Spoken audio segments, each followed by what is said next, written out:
যখন আমরা বৃষ্টি বাদলের সময় থাকে তখন আপনারা জানেন যে এই সময় মশার উপদ্রব বাড়ে এবং হচ্ছে গিয়ে এই সময় ডেঙ্গু মস্কিটো আসলে বাইটিং ক্যাপাবিলিটিও বাড়ে এবং এই সময় আসলে ডেঙ্গুর আসলে উপদ্রব বাড়ে, বিশেষ করে এই মৌসুমি যখন বৃষ্টি ঝড় বাদল থাকে।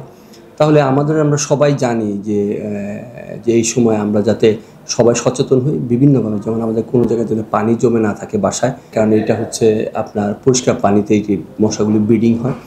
এবং আমরা কোথাও যাতে খাদ্যর যে ক্যান অথবা ডাবের খোসা অথবা বাসায় টবে ফুলের টবে পানি জমে থাকা, এই যেভাবে 3 দিনের বেশি কোনো জায়গায় যাতে আমাদের পানি জমে না থাকে সেই ব্যাপারগুলি আমরা যেন প্রতিনিয়ত খেয়াল করি। এটা হচ্ছে আমাদের প্রিভেনশনের বিষয়। দ্বিতীয়ত হচ্ছে আমাদের চিকিৎসা বিষয়াদি, যে এই সময় আপনার 2টা জ্বর খুব কমনলি আমরা দেখতে পাই, একটা হচ্ছে ডেঙ্গু আর একটা হচ্ছে চিকনগুনিয়া। দুটাই আসলে এডিস মশা দিয়েই আসে। তাহলে আমাদের যেটা করণীয় সেটা হচ্ছে যখনই আমাদের জ্বর আসে আমরা যেন দ্রুততার সাথে আমাদের চিকিৎসকের শরণাপন্ন হই।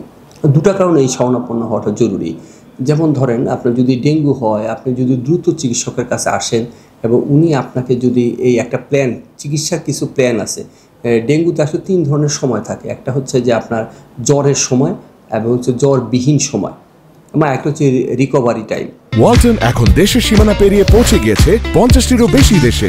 ওয়ালটন, ঘরে ঘরে বিশ্বজুড়ে। আমরা সমস্ত জ্বরগুলিতে একটা ভিন্ন বিষয় দেখি, যে জ্বর যখন ভালো হয়ে যায় আমরা খুশি হয়ে যাই, ডাক্তারও খুশি হয়ে যায় যে আপনার জ্বরটা আসলে চলে গেল, আপনি ভালো হয়ে গেলেন। কিন্তু ডেঙ্গুটাতে এটা আসলে ভিন্ন। ডেঙ্গুতে যখন আপনার জ্বর চলে যায় সেই সময়ই আসলে রোগীর ক্রিটিক্যাল টাইমটা শুরু হয় এবং সেই সময় আসে রোগীর আসলে ক্ষতিটার সম্ভাবনা সবচেয়ে বেশি থাকে।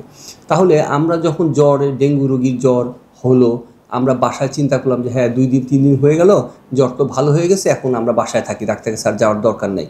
কিন্তু ডেঙ্গু জ্বরের অবিশ্বাস্য একটা বিষয় হচ্ছে যে এই সময়ে আসলে রোগীর ক্রিটিক্যাল সময়টা শুরু হয় এবং এই সময় আসলে রোগীর রক্তের নলগুলি যেগুলি থাকে ক্যাপিলারি, এগুলি আসলে ছিদ্র ছিদ্র হয়ে যায় এবং এদিক দিয়ে আসলে পানি বের হয়ে যায়, যার ফলে রোগী আসলে পানির শূন্যতায় ভুগেন এবং রোগী আসলে প্রেশার কমে যান এবং শকে চলে যান এবং তখনই আসলে রোগী আসলে ক্যাজুয়ালিটি বা রোগী মারা যান।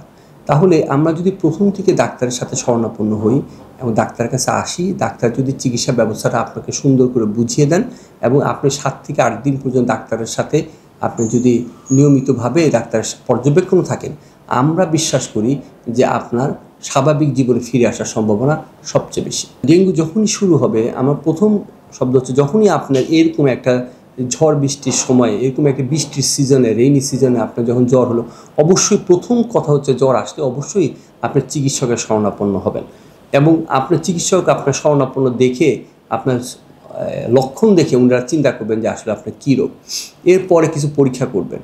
এর বাইরেও আপনি যেটা করবেন, আপনার ডেঙ্গু যদি ধরা পড়ে অবশ্যই আপনি যেটা করবেন সেটা হচ্ছে যে আপনাকে পর্যাপ্ত তরল জাতীয় খাবার আপনি খেতে চেষ্টা করবেন।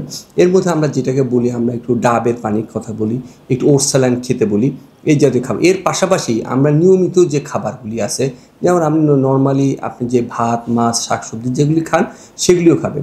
এর পাশাপাশি আপনি স্যুপও খেতে পারেন, একটু পাতলা ক্লিয়ার স্যুপ খেতে পারেন।